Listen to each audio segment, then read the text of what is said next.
What's good, guys? This is the Gospel According to Mark with a C. He is I, and I am he. Just taking some time to tell you exactly what's on my mind. Hope everyone has been well.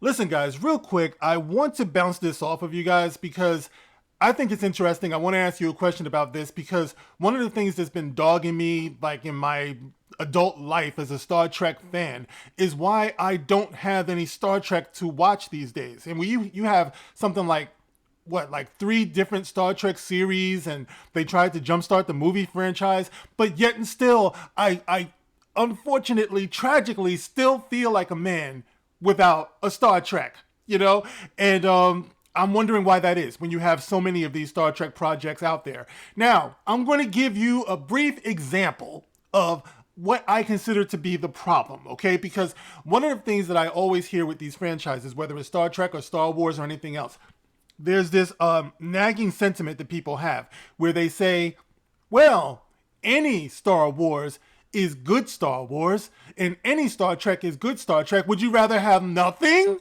And based upon what we've been getting, I'm sorry, my answer is yes. However, this thought still endures, right? And I want to give you this example here because we have this story on cinemablend.com, right? And I want to read you the headline because we have one of the showrunners who's giving you the thoughts behind why they do what they do and the thinking about, I guess, how they're justified in doing what they do. And the headline goes like this. Star Trek Lower Decks showrunner offers delightfully insightful response to fans' issue with Paramount Plus's Star Trek shows.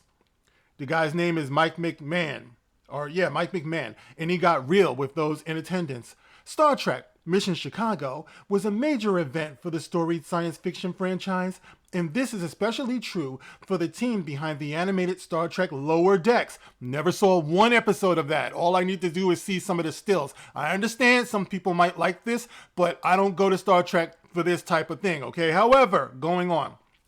A chunk a chunk of the cast, along with showrunner Mike McMahon, got to see their fans in person for the first time since the Paramount Plus show premiered. And the creative team certainly felt the love.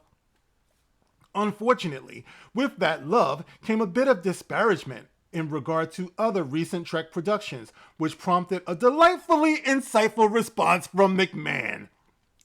While Lower Decks panel at the convention was a largely positive one, the Q&A hit a light snag. Of course, when you have to face the fans, the people who you're actually heaping this garbage on, what could go wrong, okay? But of course, for the sake of writing, we have to say, it was a little snag. Most people love this, but the voice of the fans is always going to be a powerful thing, all right? The feedback. Okay, so anyway, a fan approached and asked showrunner Mike McMahon if he'd work on any of the other Trek series to ensure they honor and adhere to the canon as well as Lower Decks has. After a mix of cheers and groans from the crowd, McMahon noted before answering that this question was a trap, but went on to give a wonderful response to the fans' issues with the franchise's Paramount Plus shows. Okay, so he's saying that it's a trap.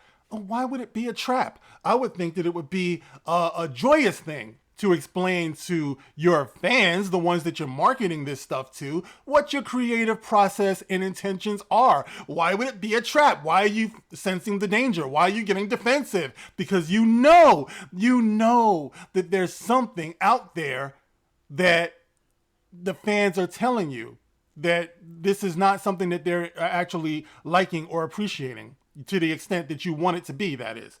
Okay, so going on, this is what Mike McMahon had to say. Here's what I'll say about that. I know everybody's got their favorite Star Trek show, and that's always been a part of Star Trek. Everybody else is always wrong about what their favorite Star Trek is. We went through this period of time where Enterprise was gone, and we hadn't gotten movies yet. And that was a horrible time. Well, not really, because we still had the original series, we still had Next Generation, we still had Deep Space Nine, we still had Voyager. I mean, you can go back into the catalog. There's a lot of people who haven't discovered these old things, you know what I mean? So they're always there. That's the beauty of it all. It was a horrible time. And then the new movie started coming out, and the new series came out, and the world feels like a worse place if there isn't Star Trek in it. Remember, you said that, Mike McMahon, okay? Because remember, I said at the beginning, I feel like a man without Star Trek, without new Star Trek, all right? I'm wondering why I have to feel that way when you have all of these other Star Treks out there. Okay, so anyway, he goes on to say, if you go back and you read about writing the original series and making the original series, they didn't know what Star Trek was. They were making Star Trek for the first time. And every show is making Star Trek for the first time.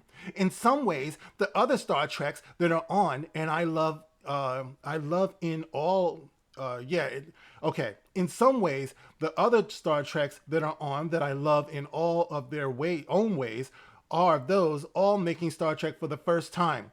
It's like getting the original series again with new brains in a new era. And I really, really love that. I love that they're doing that.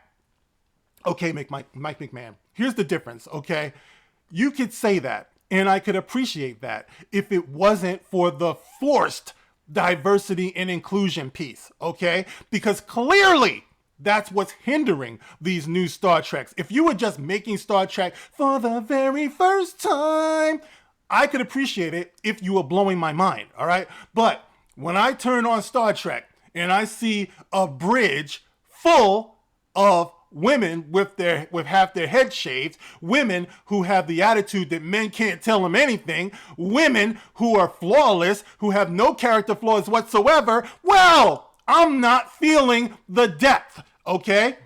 Kirk, Spock, McCoy, Scotty, all of them had flaws. They felt like real human beings that you knew. Okay, you're stuck on the fact that, well, they were all white. Well, guess what? Back then, the creatives were predominantly white. And I've said it a million times.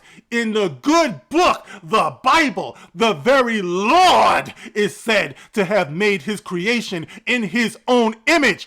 So when you're a creator, right, especially back then, you were more likely to create in your own image. All right. So if it was predominantly white, the show or the book or whatever, it's probably because the creator was white. And if he challenged himself to put diversity in there, well, that was fine. But very rarely did they do that to the cost of the actual art or production. Okay. That's the difference. Thank you. Okay. So he goes on to say, let's see. Yeah. He's talking about Lower Decks. He says it's very animated. It's very reflective. When you go to Second City and they're making jokes about Chicago, they know a lot of the audience is from Chicago. When we're making jokes on Lower Decks, we know the audience is from Star Trek, right? And if I was making a live action show that wasn't a comedy, I don't know if I would be as reflective on the previous series because it's better to have new Star Trek. Like I always want new Star Trek. I never want people to be punished for that. I love different Star Treks. I would say that if there's a Star Trek you love right now, awesome. Please watch all Star Treks. Okay, once again, this is that mentality that says any Star Trek is good Star Trek, okay? And we shouldn't be punished, all right, for, I guess, as a generation by not having Star Trek. But, ironically and tragically, like I said before, that's how I feel. I haven't watched, Star Trek Picard since maybe 3 episodes in? I just couldn't take anymore. And Discovery, forget about it. Lower Decks, like I said before, okay, it's a comedy. And you can take certain liberties with comedies. I just don't watch Star Trek for that type of thing. There's comedy, there's parody. And if that's what it is, fine. Okay, the Orville was said to be, comedy, maybe a little bit of parody. But guess what? There's a lot of Orville episodes that are very, very deep. The writing is incredible. Okay, but this is where we are, guys. This is how the creators feel. They feel like they're making something for the very first time. So you can take certain liberties with lore and canon. Like you can give Spock a black sister when you know damn well he didn't have that. But okay, let's imagine that he does. And you're supposed to accept that as this is just what your Star Trek is today. Fuck out of here. No. Lore means something. Canon means something. And I'm not the biggest scholar of Star Trek or Star Wars or anything else, but I know what feels authentic. And due to the fact that this does not feel authentic, well, you don't see me watching it. No big mystery, Mike McMahon, but I'm sure the industry is full of Mike McMahons, people who believe that they're making something for the first time. Meanwhile, they can rip off the legacy. Like, you go ahead, make Star Trek for the first time, but what part of this means bringing back Spock? What part of this means bringing back Kirk? This is supposed to be you're making it for the first time, right? When do you get to pimp the legacy characters? But anyway, guys, that's enough. You can get in the comment section and let me know how you feel about this. Do you agree with him that any Star Trek is good Star Trek? Any Star Wars is good Star Wars? We're just reinventing this for new generations and, you know, they shouldn't be punished by not having anything. To me, it's just as good as not having anything. But guys, get in the comment section. Let me know how you feel. As always, you can like, you can share, you can subscribe. Catch me on Twitter, Rumble, Odyssey, all that good stuff. I am out there, guys. Thank you for listening once again. I am the Gospel According to Mark with a C. Rock on.